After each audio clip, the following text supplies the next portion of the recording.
보면서 노아가 비유에 대해서 이야기하시는데요. 32절입니다. 노아가 나무의 비유를 배우라. 32절 다 기출 표시해주세요. 32절 기출이고요. 노아가 나무의 비유를 배우라. 그 가지가 연하여지고 잎사귀를 내면 여름이 반가운 줄 아나니 여름 가로치기입니다.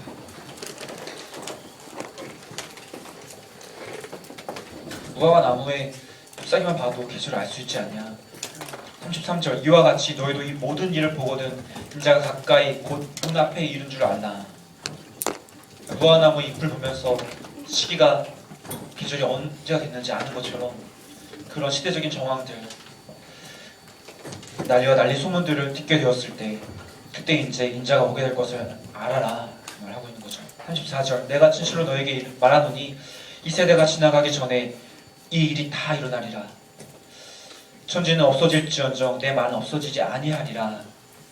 36절, 37절 기준입니다. 36, 37절 기준이고요. 그러나 그 날과 그 때는 아무도 모르나니 하늘의 천사 가르치게 해주시고요. 아들 가르치게 해주시고 아버지 가르치게 해주세요. 하늘의 천사들도 모르고 아들도 모르고 오직 아버지만 아시느니라.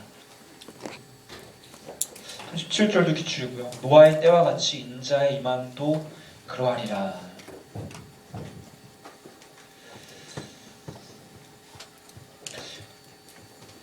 노아의 때가 24공 17이었잖아요. 구단이. 근데 노아라는 말이 마태복음과 누가복음 이외에 서신서에도 세 군데가 나와요. 참고로 적어주세요. 백전 3장, 백토 2장, 히브리서 11장,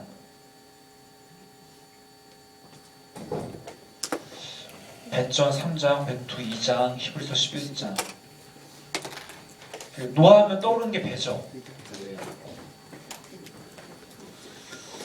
자, 그림을 잘 그리는 건 아니지만 이게 믿음의 눈으로 보면 배로 보일 거예요.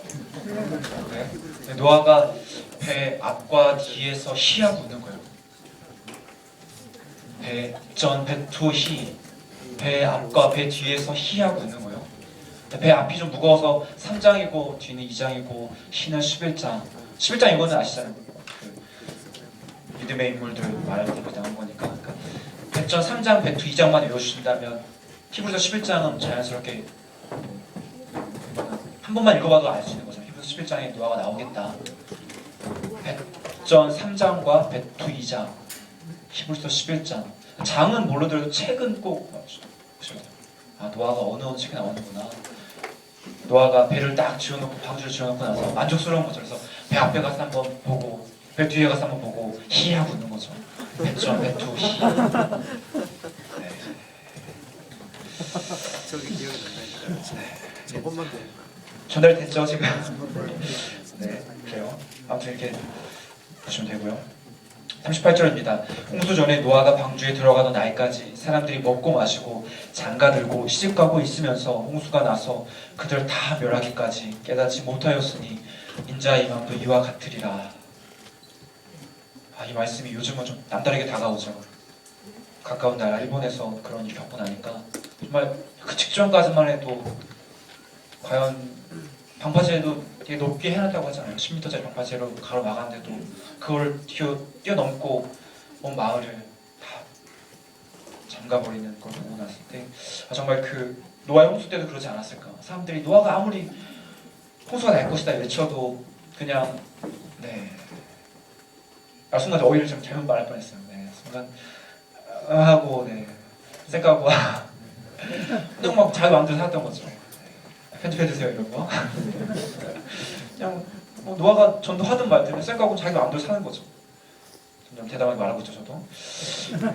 아무튼 근데 요즘도 마찬가지인 것 같아요. 우리가 복음을 전하고 그럴 때 보면 사람들이 노아의 때처럼 그렇게 홍수가 나기 직전에 사람들이 전혀 인식하지 못하는 것처럼 듣지 않으려고 하는 거죠. 네, 예수님 분명히 말씀하십니다. 인자의 임함도 이와 같으리라. 40절 그때 밑줄입니다. 두 사람이 밭에 있음에 밑줄이고요. 한 사람은 데려가고 한 사람은 버려둠을 당할 것이요. 둘 중에 한 명은 남겨지고 한 명은 묻게 될 것이다. 41절 두 여자가 맷돌질을 하고 있음에 밑줄입니다. 두 여자가 맷돌질을 하고 있음에 한 사람은 데려가고 한 사람은 버려둠을 당할 것이니라. 42절 그러므로 깨어있으라. 깨어있으라 밑줄입니다. 깨어있으라. 어느 날에 너희 주가 임하는지 너희가 알지 못함이니라. 43절 밑줄입니다. 너희도 아는 바니 만일 집주인이 도둑이 어느 시각에 올 줄 알았더라면 깨어있어 그 집을 뚫지 못하게 하였으리라.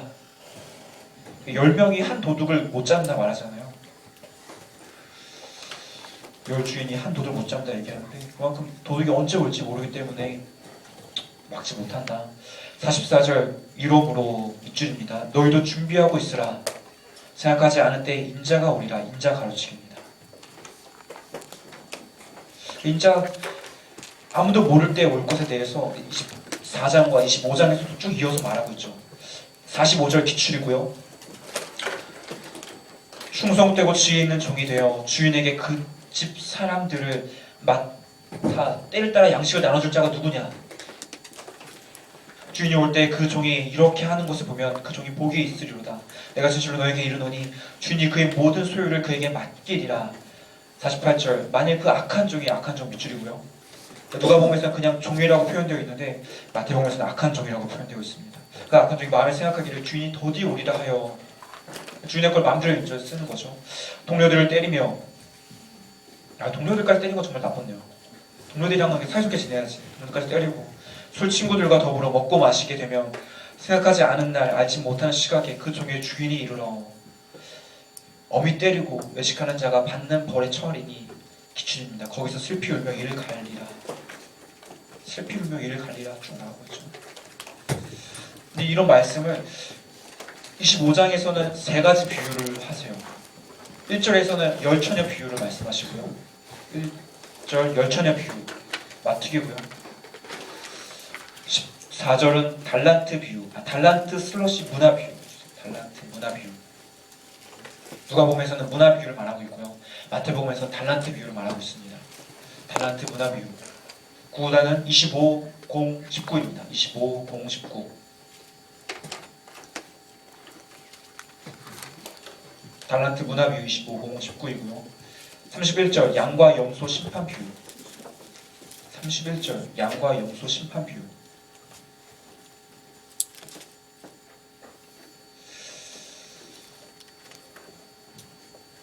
구구단을 20절을 달면은 10달 양입니다. 10달 양. 10달 양. 25장에서는 종말론적인 시각에서 심판에 대해서 비유를 통해 말을 하고 있어요. 종말론적인 심판 비유장이다 말할 수가 있는데요.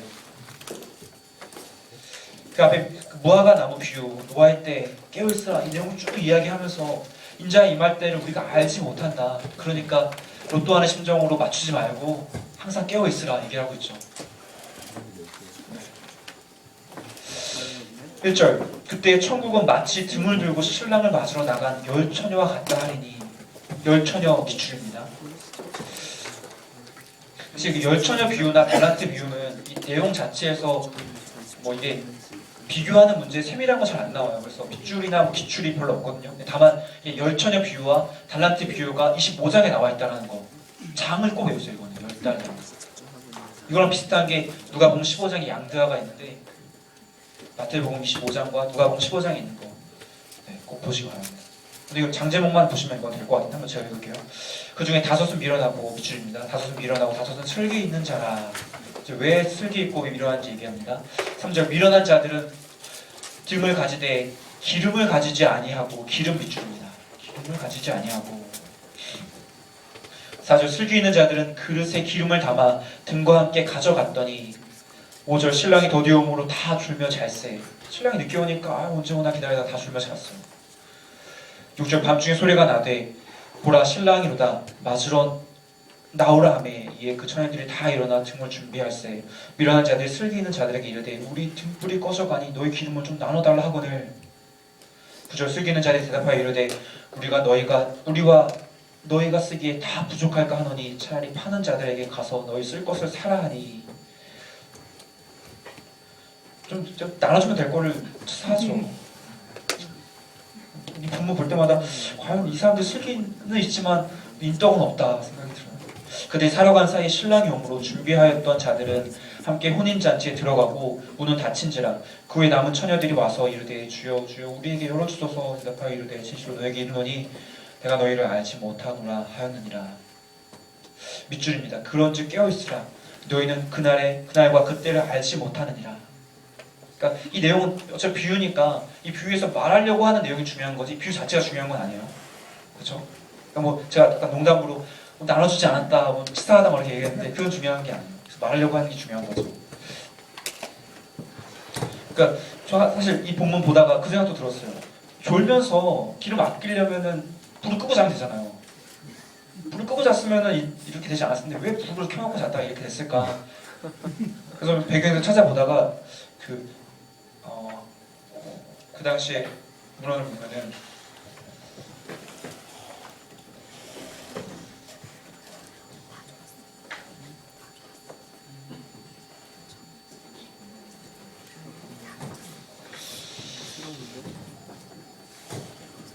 이게 어떤 사람의 땅이에요. 땅인데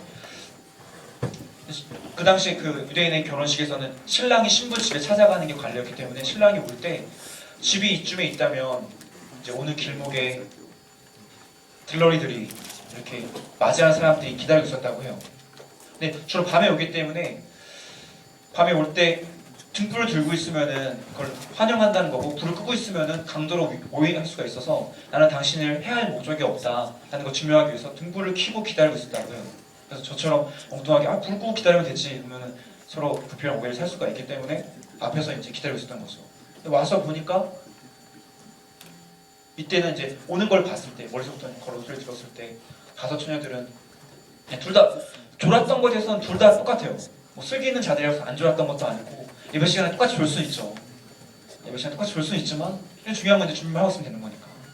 네, 아무튼 근데 다섯 명은 이제 준비를 하지 않은 거에 대해서 근데 이 사람들의 차이점을 말한다면 인자가 언제 올지 둘 다 몰랐지만 슬기 있는 사람들은 인자가 언제 올지 모르기 때문에 더 넉넉한 기름을 준비했던 거고 좀 미련한 사람들은 인자가 언제 올지 모르는데도 불구하고 기름을 준비하지 않았다는 거죠.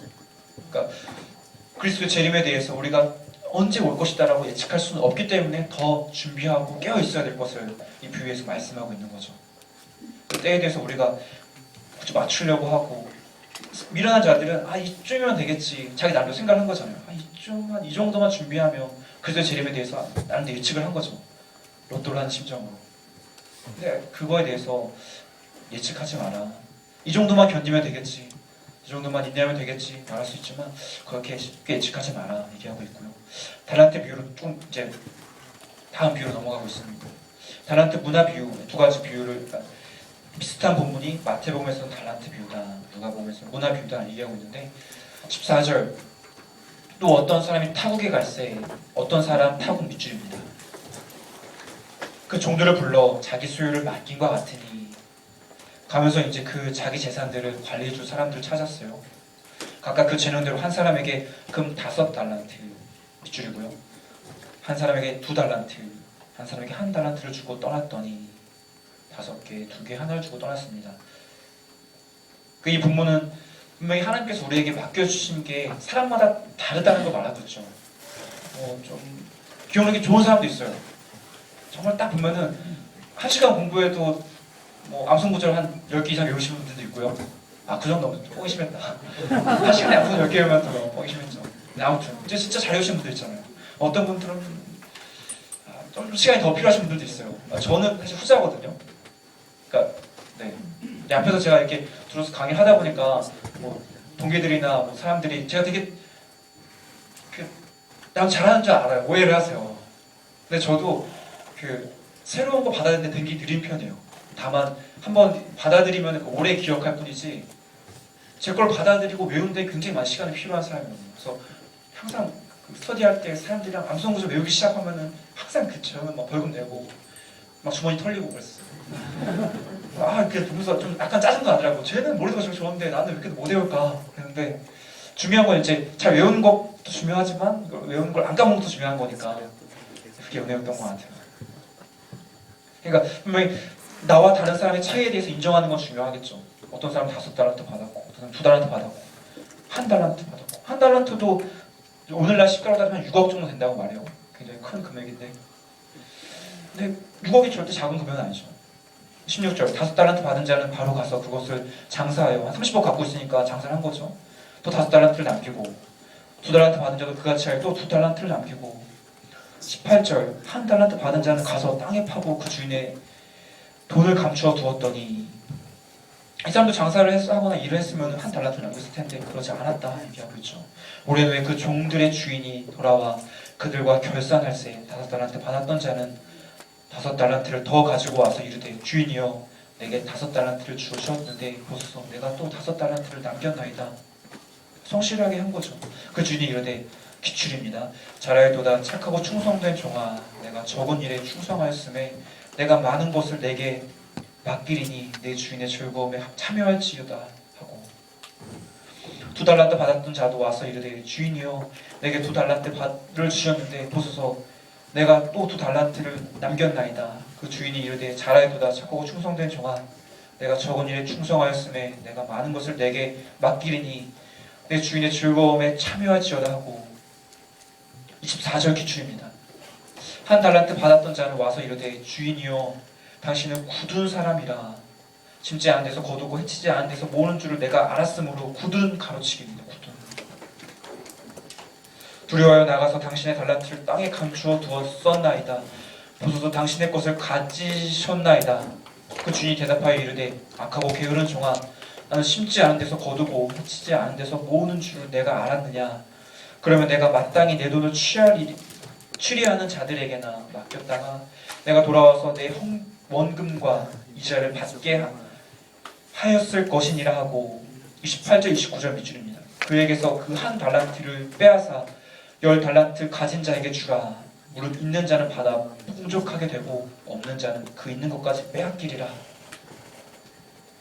이 말씀은 복음이 아닌 것 같아요. 좀 부익부 빈익빈을 옹호하는 발언 같죠. 이 부익한 종을 바깥 어두운 데로 내쫓으라. 기출입니다. 거기서 슬피 울며 이를 갈리라 하니라. 이 말씀을 볼게요. 제가 아까 전에 사람마다 약간 틀리다고 말했잖아요. 여러분들 중에 한두 분은 정말 머리가 좋으신 분들도 있을 거예요. 근데 많은 분들은 평범하시겠죠, 저처럼. 평범하시겠죠. 여러분들 신대원 들어오려면 신구약이랑 흡수 합쳐서 몇 점 정도 돼야지 된다고 들으셨나요? 한 250? 네, 250까지 할 필요 없죠. 한 220면 된다고 알고 있으실 거예요. 5달란트 받았던 사람이 좀 재능이 있으니까 열심히 해서 한 280 맞았어요. 아니 80 아니 200 현실적으로 260 맞았어요. 거의 뭐 260에서 270이 수석을 바라보는 점수니까 잘했죠 정말.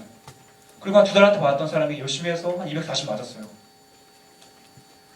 1달란트 받으신 분이 진짜 죽으로 열심히 해서 한 225에서 230 맞았어요. 이 세 분의 학생증이 다를까요? 학생증이 다르지 않아요. 똑같은 학생증이에요. 물론 수석하신 분은 네, 장학금 받겠죠. 근데 합격하고 나면 누가 이렇게 나는 성경 점수 180점 이상 맞고 들어온 사람이야 말하면 바보예요. 다 의미 없어요. 부질 없어요. 제가 얘기하는 건 뭐냐면 1달란트라는 것 자체가 이미 충분한 큰 거라고 성경 말하고 있잖아요. 근데 공부하시다 보면 나는 좀 부족해서 나는 안 돼 라고 말씀하시는 분이 있어요. 근데 열심히 하면 다 이 정도 맞거든요. 이렇게 굳이 안 맞아도 괜찮아요. 네, 제가 뭐 다 외워야 되는 것처럼 이렇게 막 말씀을 드리고 하지만 다 안 하셔도 돼요. 그냥 합격 커트라인 이상만 넘기시면 돼요. 아시죠? 커트라인 이상만 넘기시면 되기 때문에 너무 목표를 높게 나는 큰 뜻을 품고 자신의 입시 역사상 한 번도 만점자 없었다고 하는데 내가 그 역사를 쓰리라 하는 마음으로 여기 다 앉아 계시면 안 돼요. 네, 그렇게 만드시면 네, 저도 한때 그 생각을 했다가 이게 아니라는 거를 올라가지 않은 탭 성적 보면서 했었는데 네, 그래요. 그러니까 마음을 비울수록 공부가 더 잘 될 겁니다. 너무 이렇게 욕심 부리면은 또 몸이 지치니까요. 여러분들에게 주신 한 달란트, 두 달란트 충분히 큰 거니까 잘 활용하신다면 다 하나님 제가 주신 달란트를 이렇게 공부했습니다 하신다면 좋을 것 같습니다. 네, 31절 양과 염소 비유에 대해서 말하고 있는데요. 인자가 자기 영광으로 모든 천사와 함께 올 때 자기 영광의 보좌에 앉으리니 모든 민족을 그 앞에 모으고 각각 구분하기를 목자가 양과 염소를 구분하는 것 같이 하여. 이거 지우고 할게요. 지나가서 하는 게 많네. 33절 기출입니다. 양은 그 오른편에 염소는 왼편에 두리라. 양과 염소를 나눴다 그 말이죠. 33절 기출이고요. 그때 임금이 그 오른편에 있는 자들에게 이르시되 내 아버지께 복받을 자들이여 나와. 기출입니다. 창세로부터 너희를 위하여 예비된 나라를 상속받으라. 내가 줄일 때에 너희가 먹을 것을 주었고 목마를 때에 마시게 하였고 나그네 되었을 때에 영접하였고 헐벗을 때에 옷을 입혔고 병들었을 때에 돌보았고 우에 갇혔을 때에 와서 보았느니라. 이에 의인들이 대답하여 이르되 주여 우리가 어느 때에 주께서 줄이신 것을 보고 음식을 대접하였으며 목마르신 것을 보고 마시게 하였나이까. 내가 그렇게 착한 일 한 적 없습니다. 내가 죄인인 걸 내가 아는데 내가 무슨 그렇게 착한 일 했습니까? 어느 때에 나그네 되신 것을 보고 영접하였으며 말하고 있죠. 어느 때에 병드신 것이나 옥에 갇히신 것을 보고 가서 배웠나이까 하리니 임금이 대답하여 이르되 내가 진실로 진실로 너에게 이르노니. 기출입니다. 너희가 여기 내 형제 중에 지극히 작은 자 하나에게 한 것이 곧 내게 한 것이니라 하고. 구분할 수 있는 기준이 행위인 거죠.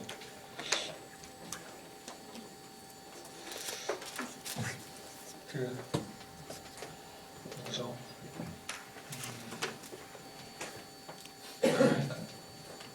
넘어가겠습니다. 생각이 안 나네요.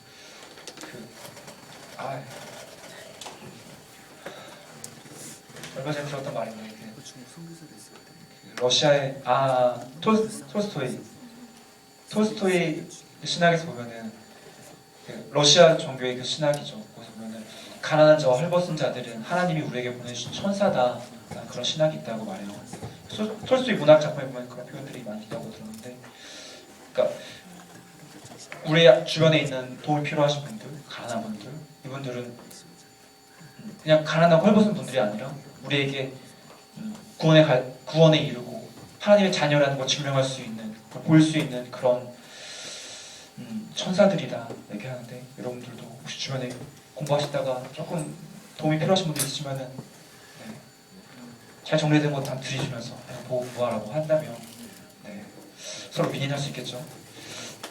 다시 본문으로 돌아가겠습니다. 41절 또 왼편에 있는 자들에게 이르시되 저주를 받은 자들아 나를 떠나 마귀와 그 사자들을 위하여 예비된 영원한 불에 들어가라. 내가 줄일 때에 너희가 먹을 것을 주지 아니하였고 목마를 때에 마시게 하지 아니하였고 나그네 되었을 때에 영접하지 아니하였고 헐벗을 때에 옷 입히지 아니하였고 병들었을 때와 옥에 갇혔을 때에 돌보지 아니하였느니라 하시니. 이렇게 얘기하니까 이 사람들이 반문을 하죠. 그들이 대답하여 이르되 주여 우리가 어느 때에 주께서 줄이신 것이나 목마르신 것이나 나그네 되신 것이나 헐벗으신 것이나 병드신 것이나 옥에 갇히신 것을 보고 공양하지 아니하더이까. 억울합니다. 이 임금이 대답하여 이르시되 내가 진실로 너에게 이르노니 이 지극히 작은 자 하나에게 하지 아니한 것이 곧 내게 하지 아니한 것이니라 하시니.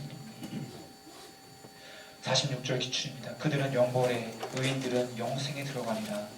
영벌 가르치기 영생 가르치기입니다. 막상 교회에서도 보면은 좀 옷 깔끔하게 입고 교회 오시는 분들 보면 반갑지만 좀 옷이 부담스럽게 입고 오시는 분들 보면은 마음이 어려질 때가 있잖아요. 근데 이게 좀 목회자 갖춰야 될 성향 막 그런 책들을 읽다 보면은 많은 목사님들이 경고하세요. 겉만 보고 교인들 판단하지 마라. 근데 그 목사님들이 이렇게 얘기하시는 부분들 보면은 성경에 분명히 그런 걸 두고 있거든요. 예수님께서도 작은 자들, 부자 교인들 환영하지 말고 가난한 교인들 환영해라. 한국 교회가 회복해야 될 부분이겠죠. 가난한 교인들로 넘쳐나는 한국 교회. 아무튼 25장은 그냥 읽다 보면 은혜는 되지만 시험에서는 약간 별별력은 없어요. 무슨 말이냐면 어지간하면 다 맞추세요. 25장 말씀. 25장으로 시험에 나오면은 10달량 이것만 외우시면 돼요. 3글자. 그러면 시험에서 어지간하면 틀리지 않아요. 그냥 이런 게 있구나. 보시면 되고요. 26장 이제 예수님 체포에 대해서 이제 정신 차리셔야 돼요. 25장에서 잠깐 이제 일을 났다면 26장에서 이제 비교 뭐 해야 되니까 정신 차리셔야 돼요. 26장 시작하겠습니다. 1절 음모입니다. 음모. 1절 음모. 26, 14, 22, 11. 요한복음까지 있어요. 26, 14, 22, 11. 6절 향유 여인. 6절 향유 여인. 26, 14, 7, 12. 향유 여인은 26, 14, 7, 12.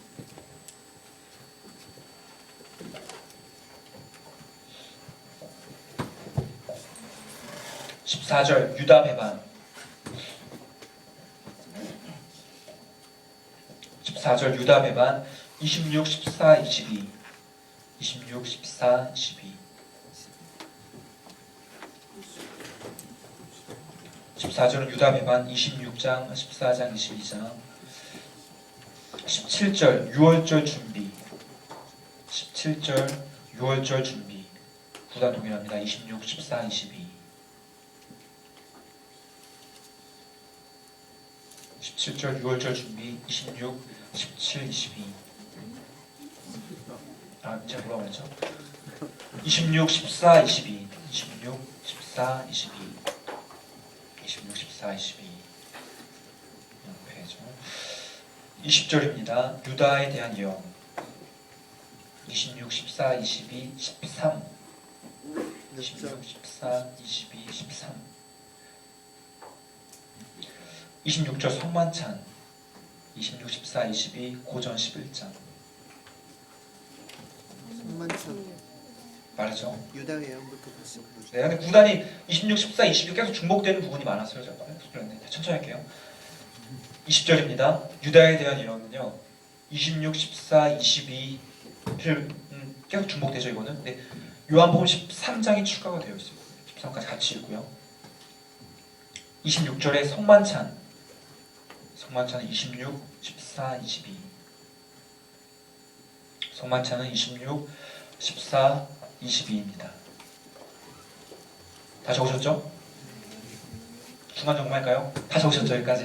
혹시 못 적으신 거 있으면 말씀해주세요. 다 적으셨죠? 네, 중간 점검했고요. 네, 34절 베드로의 부인 예언. 베드로의 부인 예언은 유다에 대한 예언과 동일합니다. 26, 14, 22, 13. 네, 34절에 베드로의 부인 예언.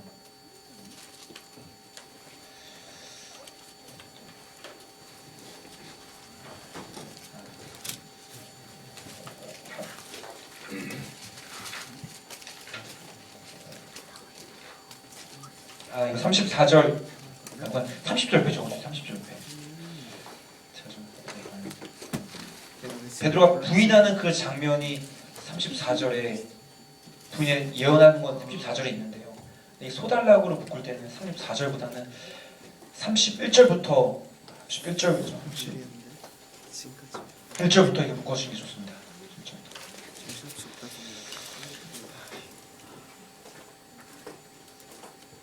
근데 실제로 예수님이 말씀하신 건 34절에 있고요. 소달락으로 구분을 할 때는 31절부터 묶어주시는 게 좋습니다.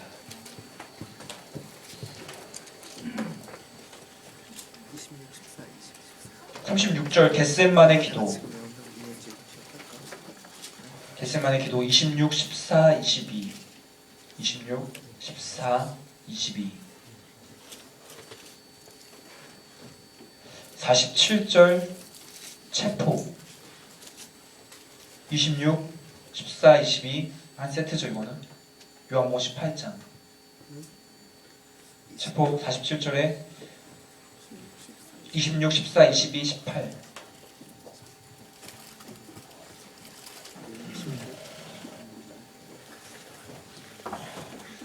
57절 대제사장 신문. 57절에 대제사장 신문.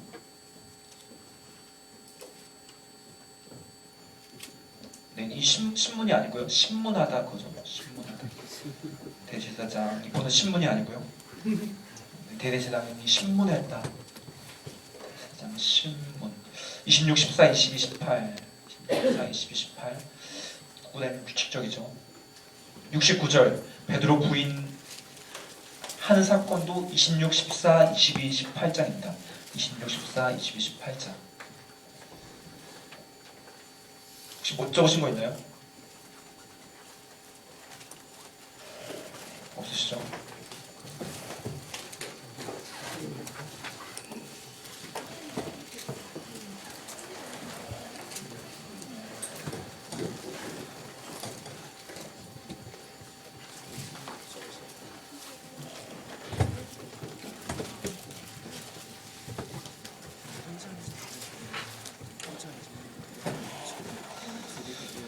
끝 3장은 좀 규칙적이에요.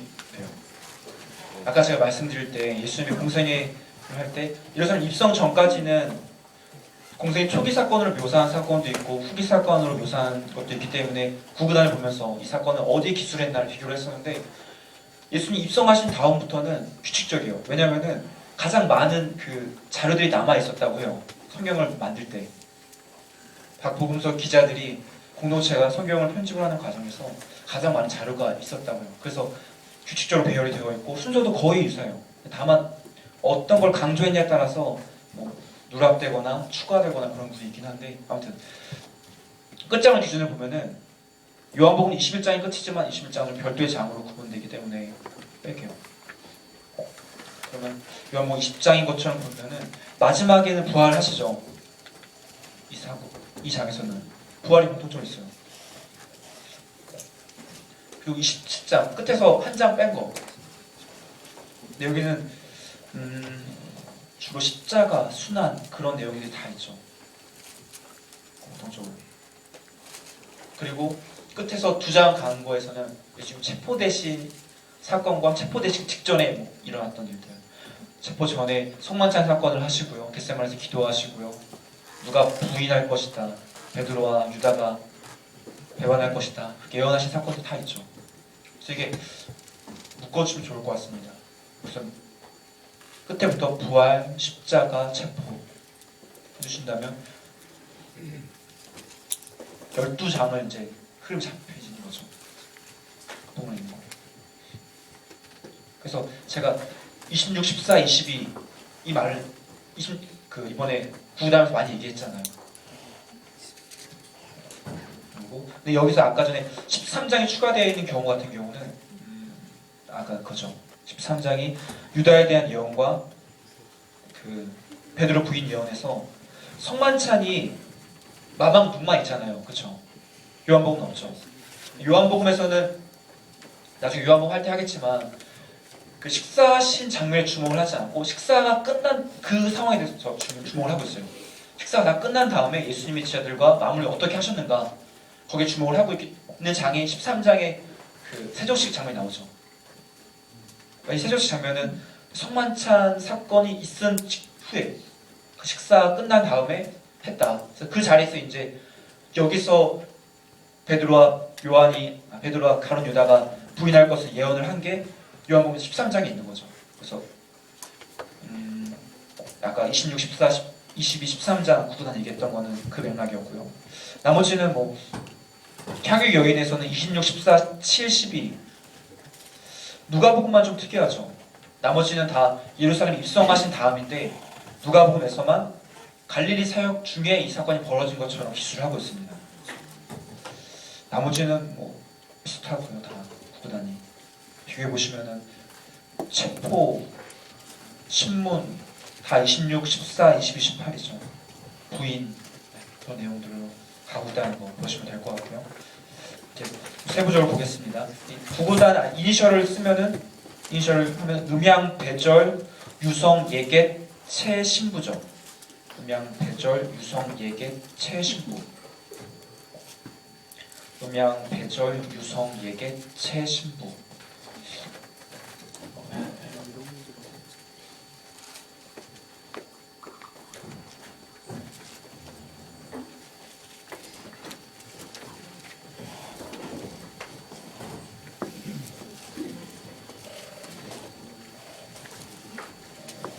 음양 배절 유성 예개체 신부고요. 1절부터 보겠습니다. 예수께서 이 말씀을 다 마치시고 제자들에게 이르시되 2절 기출입니다. 너희가 아는 바와 같이 이틀이 지나면 6월절이라 인자가 십자가에 못 박히기 위하여 팔리리라 하시더라. 이제 본격적으로 예수님이 팔리게 될 것까지 말씀을 하고 계시죠. 3절 그때 기출입니다. 대제사장들과 백성의 장로들이 가야바라 하는 대제사장의 관정에 모여. 가야바는 마요자료입니다. 가야바는 마요자료입니다. 그러니까 마가복음과 누가복음에서는 그냥 대제사장이 끌고 갔다라고 말하고 있는데 마태와 요한복음에서는 이 대제사장이 가야바다라고 말하고 있죠. 요한복음에서는 그 대제사장이 또 한 명 있는 것처럼 안나스를 얘기를 하고 있는데 여기서 대제사장이 한 명이어야 되는데 제사장들이랑 복수가 있죠. 이것도 좀 그 당시에 종교 제도가 뭔가 좀 문제가 있었음을 말해주고 있는 거죠. 그래서 보겠습니다. 예수를 흉계로 잡아 죽이려고 의논하되 예수님을 잡아 죽이려고 음모를 꾸미고 있는 거죠. 말하기를 밀란이 날까 하노니 명절에는 하지 말자 하더라. 명절 피하자를 의논을 받습니다. 예수께서 밑줄입니다. 베다니 나병 환자 시몬의 집. 베다니 나병 환자 시몬의 집 밑줄이고요. 집에 계실 때 한 여자가 귀한 향유 옥합을 가지고 나와 향유 옥합 밑줄입니다. 향유 옥합.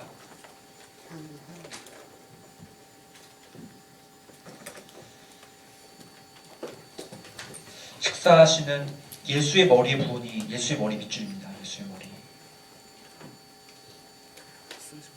이제 비교를 해볼게요. 6절에 베다니 나병 환자 시몬의 집이라고 되어 있잖아요. 베다니 나병 환자 시몬의 집. 베다니 나병 환자 시몬의 집은 마막자료예요. 그리고 누가복음에서는 바리새인의 집이라고 말하고 있어요. 바리새인의 집. 근데 그 사람 바리새인을 뒤에서 좀 내려가면 시몬이라는 말로 표현하고 있는데 아무튼 장소를 마막에서는 베다니 나병 환자 시몬의 집이라고 말하고 있고 누가복음에서는 바리새인 시몬의 집이라고 말하고 있어요. 요한복음에서는 그냥 베다니라고 말하고 있고요. 다시 말씀드릴게요. 마막에서는 베다니 나병 환자 시몬의 집이다. 향유를 부은 사건이 굉장히 중요하거든요. 예수님의 그 장례를 준비하는 그런 약간 퍼포먼스였기 때문에 중요합니다. 베다니 나병 환자 시몬의 집을 마막 자르고 누가복음에서는 바리새인 시몬의 집이다. 갈릴리 사역에서 벌어진 사건으로 기술하고 있고 요한복음에서는 베다니다라고 말하고 있어요. 향유를 부었다. 이것도 그 마가복음과 요한복음에서는 나드라고 말하고 있어요. 이게 무슨 말이냐면은 마태랑 누가복음에서는 향유 담은 옥합, 향유한 옥합이라고 말하고 있는데 마가복음과 누가복음에서는 나드한 옥합. 향유가 나드로 바뀌었죠. 마태와 누가에서는 향유라고 말하고 있어요. 계속 똑같은 말. 네? 제 말씀 잘 들었나요? 한번 볼게요. 그 마태복음 26장 7절에 보면은 향유한 옥합이라고 되어 있잖아요. 그렇죠? 마가복음 찾아볼게요. 마가복음 14장 3절.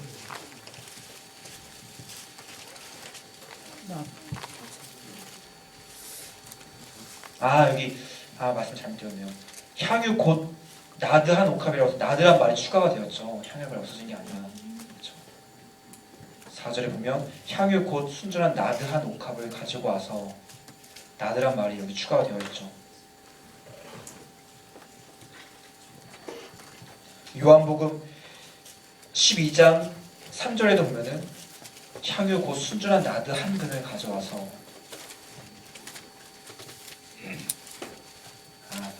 다시 정리해드리겠습니다. 그러니까 향유에 대해서 나드라는 표현을 쓴 데가 막유예요. 마가복음과 요한복음에서 향유에 대해서 이게 나드 한 근이다라는 표현을 하고 있어요. 마가복음과 요한복음에서 향유 곧 순전한 나드 한 옥합이다 라는 표현을 쓰고 있죠. 이해되시죠? 뭔 이상한가요? 괜찮죠? 네. 혹시 음료 드시면 조용히 손을 들어주세요. 다른 사람 아무도 모르게 저만 볼 수 있게 손을 들어주세요. 네, 제가 보고서 제가 말 잘못했구나 질책게요. 아무튼 여기서 향유 한 옥합이라고 말하는 것에 대해서 마가복음과 요한복음만 이 나드다 말하고 있고요. 예수님이 머리에 부었다 이것도 마막에서는 머리에 부었어요. 네, 눅요에서는 발에 부었다고 말하고 있어요. 머리 발발, 머리 발발, 머리 발발입니다. 발발. 이렇게 보시면 좋을 것 같아요. 사람 몸을 봤을 때 위에 머리가 있죠, 아래 발 있죠. 그래서 복음서 4개를 봤을 때 앞에 2개에서는 머리가 있고 뒤에 2개에서는 발이 있다 보시면 좋을 것 같습니다. 머리 발발입니다. 예수의 머리에 부으니 8절 제자들이 보고 분개하여 이르되 제자들 밑줄 그어주시기 바랍니다. 무슨 의도로 이것을 허비하느냐, 제자들이라고 말한 것을 마가복음에서 어떤 사람이다, 마가복음에서 어떤 사람이 이렇게 말했고요, 누가복음에서 바리새인 시몬 바리새인이 이렇게 분개했고요, 요한복음에서는 가룟 유다가 말했습니다. 마가복음에서는 어떤 사람, 누가복음에서는 바리새인, 요한복음에서는 가룟 유다가 얘기했죠. 이것을 비싼 값에 팔아 가난한 자들에게 줄 수 있었겠도다 하거늘 예수님을 위해서 예수님의 장사를 기념하면서 그것을 준비하는 이 여인에 대해서 책망하고 있죠. 예수께서 아시고 그들에게 이르시되 너희가 어찌하여 이 여자를 괴롭게 하느냐, 그가 내게 좋은 일을 하였느니라. 가난한 자들은 항상 너희와 함께 있거니와 나는 항상 함께 있지 아니하리라. 예수님이 그 십자가 죽으실 걸 말씀하고 계시고요. 12절 기출입니다. 이 여자가 내 몸에 이 향유를 부은 것은 내 장례를 위하여 함이니라. 장례 가르치기.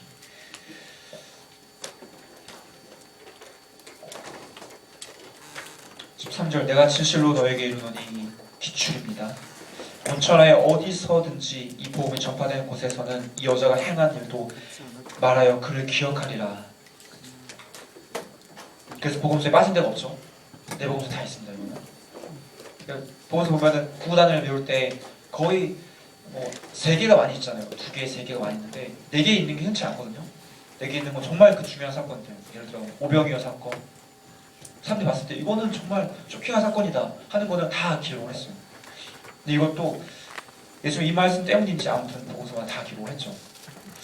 유다 배번 예언입니다. 14절 그때 12 중에 하나인 가룟 유다라 하는 자가 대제사장들에게 가서 말하되 내가 예수를 너에게 넘겨주리니 얼마나 주려느냐 하니 그들이 은 30을 달아주거늘 은 30 기출입니다. 은 30. 스가랴서 11장에 나와 있는 예언을 인용을 했는데요. 은 30 마틱입니다. 참고로 요셉이 얼마에 팔렸죠? 은 20이죠.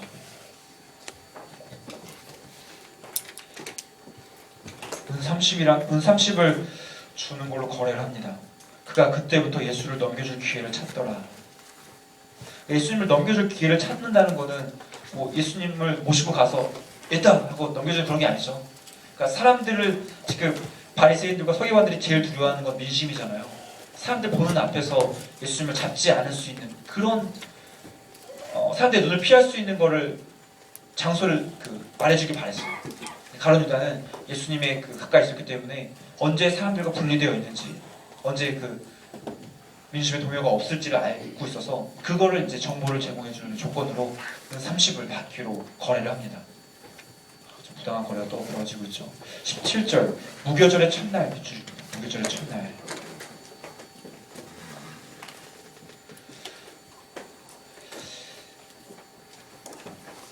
무교절 첫날 밑줄이고요. 제자들이 예수께 나와서 이르되 유월절 음식 잡수실 것을 우리가 어디서 준비하기를 원하시나이까. 성만 사건이 나오죠. 이르시되 성한 아무에게 가서 밑줄입니다. 성한 아무에게 가서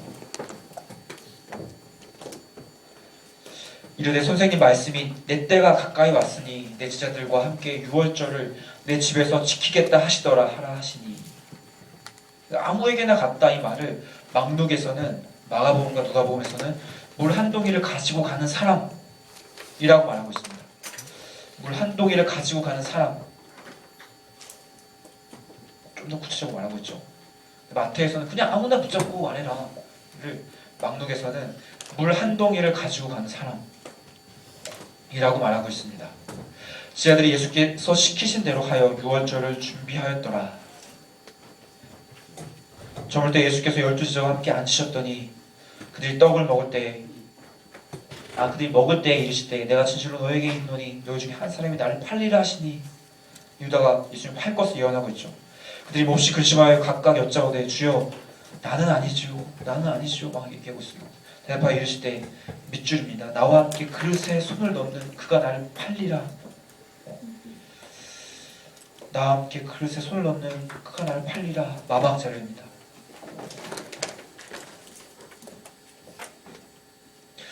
24절 인자는 자기에게 대하여 기록된 대로 가거니와 인자를 파는 그 사람에게는 화가 있으리로다. 그 사람은 차라리 태어나지 아니하였더라면 제게 좋을 뻔하였느니라. 25절 기출입니다. 25절은 예수를 파는 유다가 대답하여 이르되 랍비여 나는 아니지요 대답하시되 내가 말하였도다 하시니라. 랍비 가로치기고요. 예수님이 가론 유다와 대화를 하셨던 본문이 마태입니다. 그러니까 가론 유다가 직접 예수님, 자기도 이미 이 앞에서 16절에 그가 예수님을 넘겨줄 기회를 찾더라. 이 마음속에는 그 돈도 받았고요. 예수님 팔려는 마음이 잔뜩 있었음에도 불구하고 이런 말하고 있어요. 제가 아니지요라고 말하면서 약간 더듬었겠죠. 지금 제가 아니라고 말해주세요. 그거겠죠. 제발 제가 아니라고 말해주세요. 제가 예수님 팔려는 거를 예수님 모른다고 말씀해주세요. 라는 뜻이라도 말하고 있겠죠. 예수님이 딱 보시면서 내가 말하였도다. 다 알고 있다. 네가 어떤 마음 품고 나를 따르고 있는지도 다 안다. 말씀하고 계시죠. 그리고 나서 다시 이제 송만찬 본문 돌아갑니다. 그들이 먹을 때 예수께서 떡을 가지사, 기출입니다. 떡을 가지사 축복하시고 떼어 제자들에게 주시며 이르시되 밑줄입니다. 받아서 먹으라. 이것은 내 몸이니라 하시고 27절 또 잔을 가지사, 기출입니다. 또 잔을 가지사 감사기도 하시고 그들에게 주시며 이르시되 밑줄입니다. 너희가 다 이것을 마시라. 28절 기출입니다. 이것은 죄사함을 얻게 하려고 많은 사람을 위하여 흘리는 바 나의 피 곧 언약의 피니라. 28절 기출이고요. 죄사함 가로치게 해주시고 언약의 피 가로치게 해주세요. 죄사함이라는 건 마특입니다. 유대적 배경에서 속죄의 의미를 담고 있는 거죠. 그러나 너에게 이르노니 내가 포도나무에서 난 것을 이제부터 내 아버지의 나라에서 새 것으로 너희와 함께 마시는 날까지 마시지 아니하리라 하시니라. 예수님 굉장히 비장하게 말씀하시죠. 30절 밑줄입니다. 이에 그들이 찬미하고 감람산으로 나아가니라. 교회에서 공부를 하다가 되게 좀 황당한 그 역사 자료를 본 적이 있었어요. 뭐냐면 로마에서 초대 기독교를 핍박했던 이유들이 여러 가지가 있었는데 그 중에 하나가 기독교에 대한 오해라고 하더라고요. 뭐냐면 기독교를 식인 종교라 생각을 했대요. 무슨 말이냐면 여기 내 살을 먹으라, 내 피를 마셔라 이 얘기를 하잖아요. 근데 성찬식을 하면서 실제로 이 말씀을 사람들이 나누니까 밖에서 듣다가 살을 먹는다고? 피를 먹는다고? 이 식인 종교, 이 야만선 종교 아니야. 근데 그래서 핍박을 했다고 말해요. 그래서 지금 그 책을 읽다 보면은 교회사 책들을 보면은 되게 웃음이 나오잖아요. 무슨 이런 걸 핍박을 하나. 근데 그 당시엔 진짜 그렇게 핍박을 했다고 하더라고요. 근데 그 복음서마다 약간의 성만찬에 대한 기술이 틀린데요. 표를 하나 그려주면 좋을 것 같아요. 표를 정리해 주시면은 헷갈리지 않으니까 좋을 것 같고. 일단 예수님이 성만찬 순서부터 좀 구분을 하겠습니다.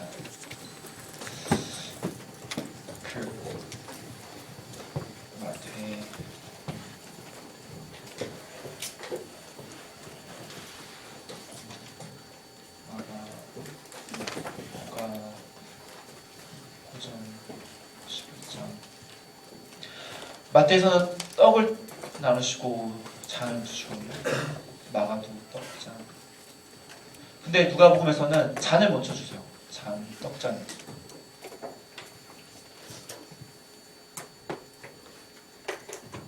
떡잔, 떡잔, 잔, 떡잔, 떡잔이죠. 떡잔, 떡잔, 잔, 떡잔, 떡잔.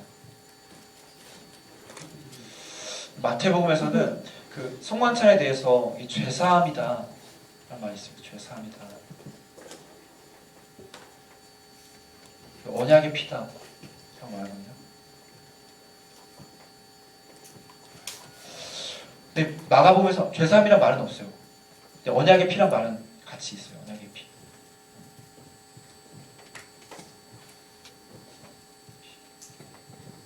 언약의 피다 이렇게 말하고 있고요. 누가복음과 고린도전서에서는 같이 이제 이걸 새 언약이다. 여기도 마찬가지 새 언약이다라고 말하고 있어요. 그리고 성만찬을 계속하면서 나를 기념해라 라는 말이 있어요. 기념해라.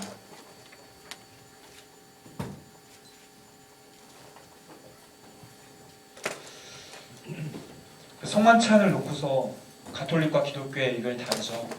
가톨릭에서 화채술을 주장하기 때문에 그 신부가 나눠주는 떡과 잔을 받아서 마셨을 때 이거는 예수님이 진짜 피와 살로 변한다 얘기하는 거는 좀 이 마태적인 견해가 강하고요. 우리 기독교에서는 예수님 기념해라 이 말에 근거해서 그게 실제로 예수님의 피와 살로 변하는 것이 아니라 상징적인 의미를 부여해서 그러니까 여러분들 이게 받아 마실 때 예수님의 피라고 생각 안 하시잖아요. 그렇죠? 피라고 생각하시나요? 혹시 성당 오래 다니시다 오신 분 없으시죠? 이게 약간 견해 차이가 실제로 성당 가시는 분들 얘기해보면 이게 피다, 뭐 떡이다, 진짜 예수님의 그 살이다 생각을 크게 믿는다고 해요. 약간 그런 건 다르죠. 근데 이거 표현을 외우셔야 돼요. 성만찬에 대해서 각 복음서마다 어떻게 다르게 구분하고 있는지 중요합니다. 이 정도 중요하다고 말하면 다음 주에 시험 될 것 같죠? 네. 이렇게 말하는데도 공부 안 해주시면 정말 안 돼요. 외우시면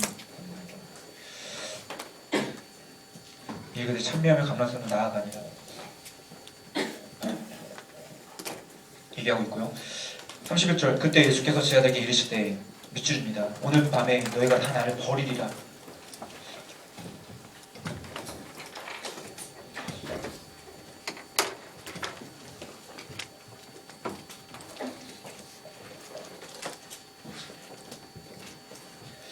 기록된 바 밑줄입니다. 내가 목자를 치리니 양의 떼가 흩어지리라 하였느니라.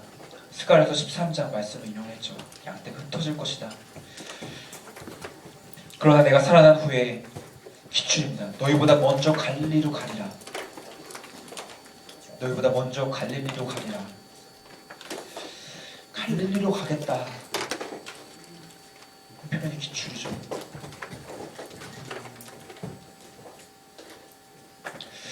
너희보다 먼저 갈릴리로 가겠다 이 표현이 마막이 있는데요.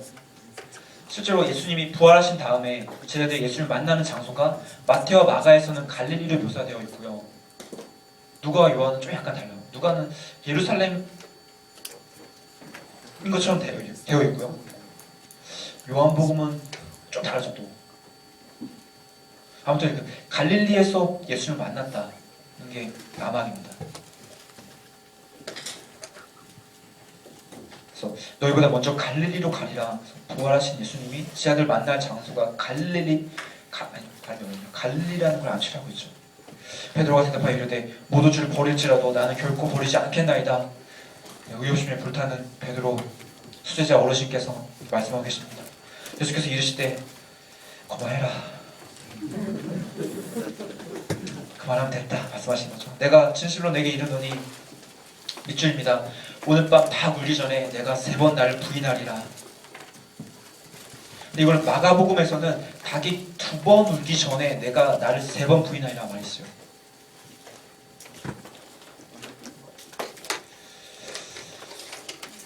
마가복음에서는 닭이 2번 울기 전에 내가 나를 3번 부인하리라. 그 표현이 마가복음에 있고요. 여기서 예수님이 말씀하십니다. 베드로가 이르되 내가 주와 함께 죽을지언정 주를 부인하지 않겠나이다 하고 모든 제자도 그와 같이 말하니라. 베드로가 이렇게 말하니까 사람들이 그러니까 이 사람들은 아직까지 정말 이게 죽게 될 거를, 예수님이 죽으실 거를 인식을 못했던 거죠. 36절 겟세마네 기도하십니다. 이에 예수께서 지하들과 함께 겟세마네라 하는 곳에 이르러, 겟세마네 밑줄이고요. 겟세마네라는 표현은 마막자료예요. 누가복음에서는 감람산이다라고 하고 있거든요. 마막에서는 겟세마네다 라고 하고 있는 거를 누가복음에서는 감람산이다 라고 말하고 있습니다. 겟세마네라 하는 곳에 이르러 제자들에게 이르되 내가 저기 가서 기도할 동안에 너희는 여기 앉아 있으라 하시고, 제자들 거기 잠깐 기다려라 말씀을 하세요. 37절 베드로와 세베대의 두 아들 밑줄입니다. 베드로와 세베대의 두 아들을 데리고 가실새 고민하고 슬퍼하사. 베드로와 세베대의 두 아들을 데리고 가신 데가 또 어디 있죠? 야이로의 딸 치유 사건도 있죠. 또 어디 있죠? 변화산 사건. 야이로의 딸 구구단 기억나시죠? 958이죠. 변화산 기억나시죠? 17, 99. 그리고 이거 겟세마네 26, 14, 22. 세 사건에서 예수님이 제자들 3명을 데리고 가십니다. 이에 말씀하실 때 내 마음이 매우 고민하여 죽게 되었으니 너희는 여기 머물러 나와 함께 깨어있으라. 예수님이 너무 힘드셔서 힘들다, 그러니까 너희는 나와 함께 깨어있으라 말씀을 하세요. 근데 베드로가 주와 함께 죽을지언정 배신하지 않겠다 다짐했던 베드로가 어떻게 하는지 보겠습니다.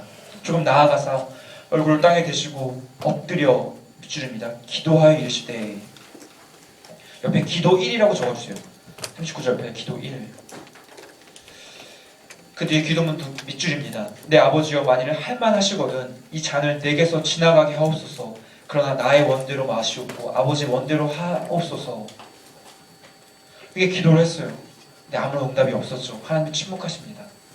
제자들에게 오사 그 자는 것을 보시고 베드로에게 말씀하시되 너희가 나와 함께 1시간도 이렇게 깨어있을 수 없더냐. 41절 기출입니다.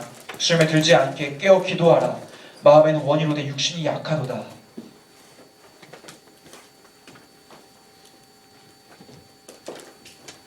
마음으로는 제가 예수님과 함께 죽을지언정 배신하지 않겠습니다 말했던 베드로와 제자들이지만 기도하지 않고 깨어있지 않고 육신의 연약함 때문에 넘어지는 모습을 안타까워하고 계시죠. 42절 전체 밑줄 그어주시고요. 다시 두 번째 나아가 기도하여 이르시되, 옆에 기도 2라고 적어주세요. 두 번째 기도.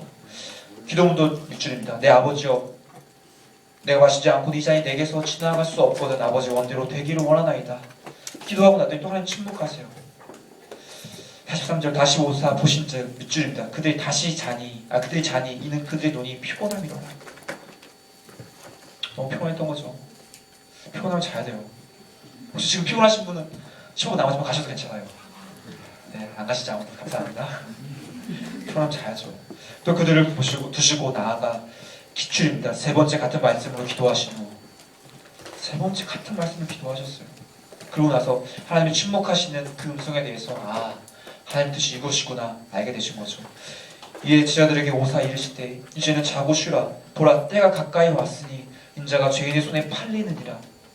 일어나라 함께 가자. 보라 나를 파는 자가 가까이 왔느니라 말씀하시죠. 예수님도 보면 사역 때 중요할 때마다 기도를 하세요. 사역을 시작하실 때, 제자들 뽑으실 때, 그리고 마지막 십자가 지실 때 기도를 하시는데, 제가 그 신대원 다니면서 정말 부끄러운 것 중에 하나가, 그러니까 신대원 생활이 생각만큼 바쁘더라고요. 제가 생각했던 것보다 바빴어요. 막 교회 사역에 학교 수업도 있고 가정도 있고 블로그 사업도 하다 보니 너무 바쁜데, 바쁘다 보니까 제가 제일 먼저 뺐던 거는 그 첫 번째는 운동이었어요. 운동을 이제 안 하니까 몸이 좀 망가지더라고요. 두 번째는 자기 개발을 안 하죠. 이제 책도 잘 안 읽고. 그러고 나서 더 시간이 없어지니까 기도하는 시간도 이제 타협을 하는 거예요. 그냥 과제하느라 바빠서, 신학서적 읽느라 바빠서 기도 안 하고, 그러다 보면 공허해지고. 근데 예수님 사역 보시면 아무리 바쁠 때에도 뭔가 시작하실 때 계속 기도하셨던 것 같아요. 이 얘기를 여러분들께 왜 드리냐면, 여러분들 지금 공부하실 거 되게 많잖아요. 영어 공부, 신약, 구약 엄청 많죠. 근데 지금 기도하신 습관 안 들이시면 나중에 신년 다니실 때 바빠지시면 또 타협하실 수 있을 것 같아요. 그러니까 지금 하루에 한 8시간 공부하시면 많이 공부하시는 거잖아요. 그렇죠? 8시간 공부 많이 공부하시는 거죠. 그러니까 제가 그런 얘기를 들었어요. 그 고시 준비하는 친구한테 선생님이 이런 얘기를 한대요. 하루에 10시간 공부할 거 각오 안 하면 공부 시작도 하지 말라고 그런 얘기를 했다고 하더라고요. 그 말 듣고 나서 아, 우린 달라야 되지 않겠나. 8시간만 공부하시면 될 것 같아요. 왜냐면 2시간이 남잖아요. 그 2시간 뭐 하냐면 1시간은 기도하고 1시간은 이제 우리 가족들과 교회 섬기시는 분들은 교회 분들 위해서 시간 보내는 거. 그래서 8시간만 공부하시면 될 것 같아요. 10시간 굳이 공부하지 마세요. 아셨죠? 그냥 막 고시 준비하는 거 아니니까 10시간 공부하지 마시고요.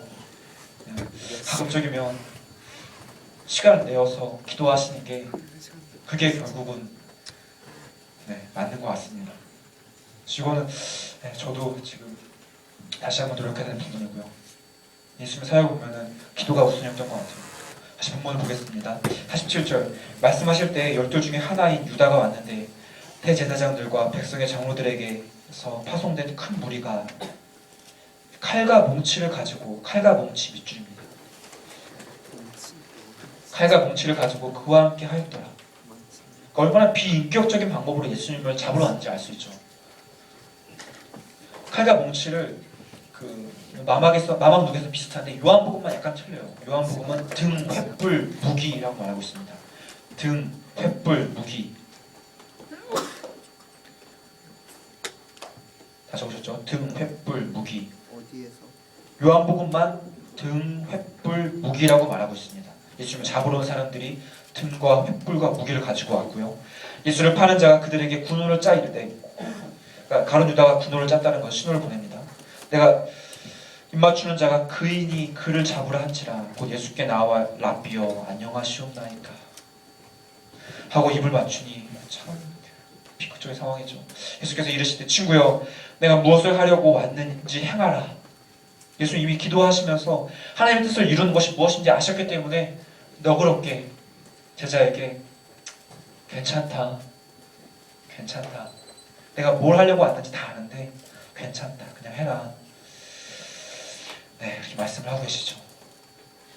이에 그들이 나와 예수께 손을 대어 잡는지라 예수와 함께 있던 자 중에 하나가 손을 펴 칼을 빼어 대제사장의 종 밑줄입니다.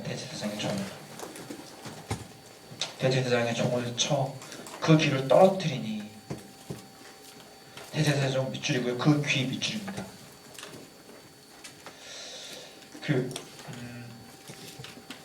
이 제사장의 종에게 예수님이 이름을 물어봤어요. 네 이름이 무엇이냐? 그러니까 이 종이 뭐라고 대답했냐면 네, 제 이름은 말고예요. 어느 이 나올까요? 요한복음에 말고라는 나와요. 말고예요. 이 종의 이름을 말고다라고 기록하는 요한복음이에요. 이름 물어봤더니 네 이름은 무엇이냐?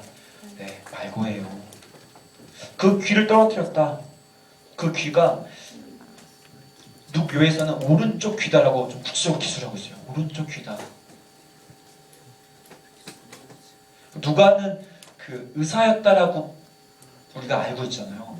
그렇기 때문에 조금 더 구체적으로 봤어요.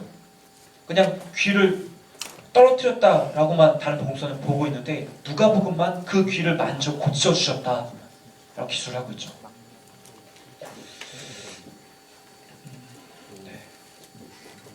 귀를 만져서 고쳐주셨다.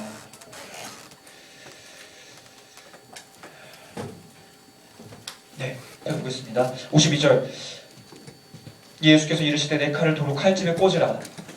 기출입니다. 칼을 가지는 자는 다 칼로 망하느니라.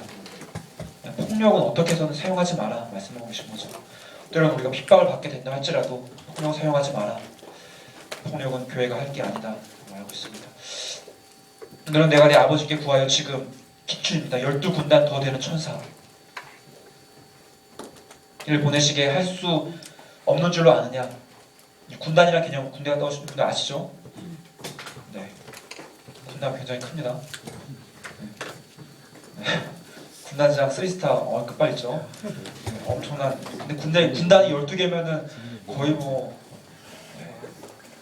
계산해볼까요? 12군단이면 시간 없으니까 넘어가겠습니다. 아무튼 이렇게 엄청난 그 많은 천사들을 보내기 쓸 수 있다. 내가 무능력하기 때문에 십자가 지는 것 같느냐? 그 말씀입니다. 내가 무능력하기 때문에 핍박을 받고 짓밟히는 것 같느냐? 그런 게 아니다. 내가 만약 그렇게 하면 이런 일이 있으리라 한 성경이 어떻게 이루어지겠느냐 하시더라. 성경을 이루기 위해서 순종하시고 다 참고 하시는 거다 말씀하고 계시죠. 그때 예수께서 우리에게 말씀하시되 너희가 강도를 잡는 것 같이 칼과 몽치를 가지고 나를 잡으러 나왔느냐. 내가 날마다 성전에서 앉아 가르쳤으되 너희가 나를 잡지 아니하였도다. 그러나 이렇게 된 것은 밑줄입니다. 다 선지자들이 그를 이루려 함이니라 하시더라. 예지자들이 다 예수를 버리고 도망가니라. 다 도망갔죠. 57절 예수를 잡은 자들이 비추입니다. 그를 잡고 대제사장 가야바에게로 가니 대제사장이가 신문을 봤는데 가야바라는 이름은 마태복음과 요한복음만 있고요. 요한복음에서는 가야바의 장인 안나스에게 먼저 갑니다. 이게 묘특이죠.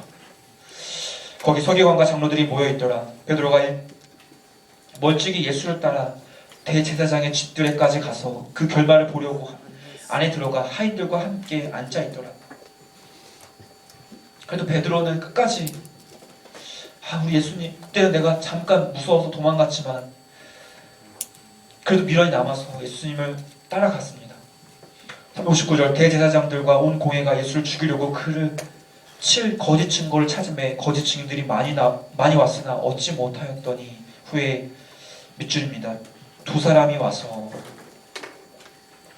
60절 두 사람이 왔다라는 건 마특이겠죠. 두 증인법을 하기 위해서 한 사람의 증언은 효력이 없지만 두세 사람의 증언은 효력이 있다는 것을 마태는 알고 있었습니다. 두 사람이 와서 마특이고요. 60여 절 밑줄이고요. 이 사람의 말이 내가 하나님의 성전을 헐고 사흘 동안에 지을 수 있다 하더라. 사흘 동안에 다시 짓는다는 것은 부활하실 걸 말씀하신 거죠. 대제사장이 일어서서 예수께 묻되 아무 대답도 없느냐. 이 사람들이 너를 치는 증거가 어떠하냐 하되 이쯤이면 너도 할 말 없지. 예수께서 침묵하시거늘 굳이 대꾸하지 않으시죠.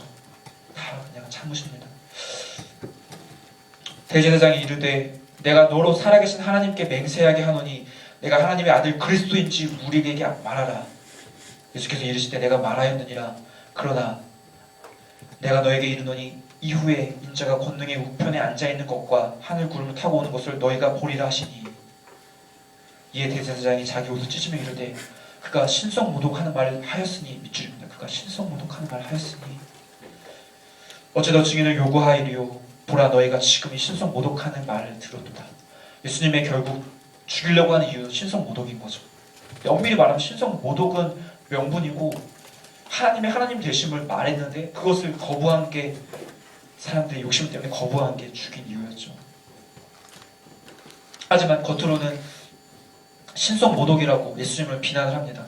66절 너희 생각은 어떠하냐 대답하여 이르되 그는 사형에 해당하니라 하고 예수의 얼굴에 침 뱉으며 상상하면 참 마음이 아프죠. 주먹으로 치고 어떤 사람은 손바닥으로 때리며 이르되 그리스도야 우리에게 선지자 노릇을 하라. 너를 친 자가 누구냐 하더라. 마치 그거죠. 우리가 그 눈남고 뒤에서 친구한테 손가락 찌르고 언성 찔러게 막 그런 게임 하듯이 예수님 눈을 가려놓고 때린 다음에 누가 쳤는지 맞춰봐라. 마음 아픈 사건입니다. 널 만나왔으니까 끝까지 할게요. 베드로가 바깥들에 앉았더니 한 여종이 나와 한 여종 밑줄입니다. 한 여종이 나와 이르되 너도 갈릴리 사람 예수와 함께 있었도다 하거늘 베드로가 모든 사람 앞에서 부인하여 이르되 첫 번째 부인을 하죠. 나는 내가 무슨 말을 하는지 알지 못하겠노라 하며 안문까지 나아가니 다른 여종 밑줄입니다. 다른 여종이 그를 보고 거기 있는 사람들에게 말하되 이 사람은 나사렛 예수와 함께 있었도다 하며 베드로가 맹세하고 또 부인하여 이르되 그 위기를 느껴서 이 사람이 이렇게 다짐했지만 다시 한번 부인을 하고 있습니다. 우리나라 그 신사참배 유혹 앞에 많은 목사님들이 무릎을 꿇었던 거 사실 우리가 그런 역사 보면서 되게 정죄 많이 하잖아요. 이 본문 보면서도 베드로 너가 어떻게 수제자한테 이럴 수 있느냐. 한국 교회 기둥 같은 목사님들이 어떻게 감히 신사참배를 하면서 교회 이름을 더럽혔느냐. 우리가 정죄는 쉽게 하지만 사실 우리도 깨어있지 않는다면 그런 유혹 앞에, 돈의 유혹 앞에, 때론 권력의 유혹 앞에, 핍박의 유혹 앞에 쉽지 않겠죠. 계속 읽겠습니다. 나는 그 사람을 알지 못하노라 하더라. 73절 조금 후에 곁에 섰던 사람들 밑줄이고요. 나와 베드로에게 이르되 너도 진실로 그 도당이라. 도당이라는 말은 그죠? 그 도둑할 때 도자에다 당. 그러니까 예수님을 도둑으로 지금 몰아세우고 있어요. 너도 그 도둑의 패거리가 아니냐? 내 말소리가 너를 표명한다 하거늘. 그러니까 좀 말투가 약간 사투리가 섞여 있는 거죠. 갈릴리 그 사투리가 좀 섞여 있으니까 네 사투리 보니까 네 거시 같다 그죠? 네 거시 같다 라고 있습니다. 74절 그가 저주하여 맹세하여 밑줄입니다. 저주하여 하며 맹세하여 저주했다. 마막자입니다. 저주했다. 나는 그 사람을 알지 못하노라 하니 곧 닭이 울더라. 이에 베드로가 예수의 말씀에 닭 울기 전에 내가 3번 나를 부인하리라 하심이 생각나서 밖에 나가서 심히 통곡하니라. 우리가 말씀대로 살아야 되는 걸 알면서도 넘어졌을 때, 타협했을 때 뒤돌아서서 막 그 통곡하면서 회개하는 그 마음을 베드로가 지금 보여주고 있는 거죠. 네, 여기까지 했습니다. 제가 기도하고 마칠게요. 하나님 아버지, 오늘은 예수님께서 예루살렘 성에 올라가셔서 거기서 천국에 대해서 말씀해 주시고 또한 붙잡히시고 어떻게 신문을 받으셨는지 그 말씀을 같이 한번 보았습니다. 사순절을 맞이하면서 이 말씀이 좀 특별하게 다가오는 것 같습니다. 하나님 아버지, 저희도 지금 신령을 준비하려고 이 자리에 모여있고 필요한 내용들, 어떻게 하면 시험을 잘 볼 수 있을까 함께 그 내용들 나누고 있지만 하나님 이 말씀들을 저희들이 읽을 때 머리로만 읽지 않게 하여 주시옵소서. 아멘. 시험을 붙는 것도 물론 너무나 중요합니다. 하나님 앞에서 더 훈련받고 더 쓰임받기 위해서 냉철한 지성을 이용해서 이 말씀을 분석하고 공부하는 것도 물론 중요하지만 하나님 저희들 이 말씀을 읽을 때 잠시 멈추어서서 가슴으로 읽게 하여 주시옵소서. 아멘. 그리하여서 하나님 저희들 마음이 정말 그 말씀을 묵상할 때 뜨겁게 하여 주시옵시고 아멘. 골방 가운데 나아가서 기도하면서 예수 그리스도의 말씀을 다시 한번 묵상하고 그 말씀을 하나님께서 저희에게 주신 말씀으로 받아들일 수 있게 하여 주시옵소서. 아멘. 전사님들 한 분 한 분 올해 3월 한 달 동안 공부할 수 있게 하시면 감사드립니다. 아멘. 한 달 동안 지켜주신 하나님 아버지, 남은 시간들도 공부하며 준비하는 가운데 하나님들 함께 하여 주시옵시고 아멘. 하나님과 동행하는 기쁨을 알게 하여 주시옵소서. 아멘. 다른 무엇으로도 만족할 수 없는 예수 그리스도의 진리의 말씀을 저희가 읽고 공부하고 연구할 때 하나님 성령님께서 저희 가운데 찾아와 주시어서 밝히 깨닫게 하여 주시옵시고 저희 마음이 뜨겁게 달아올 수 있게 하여 주시옵소서. 아멘. 하나님 감사합니다. 이 모든 말씀 예수님의 이름으로 기도드립니다. 아멘. 네, 수고하셨습니다. 아.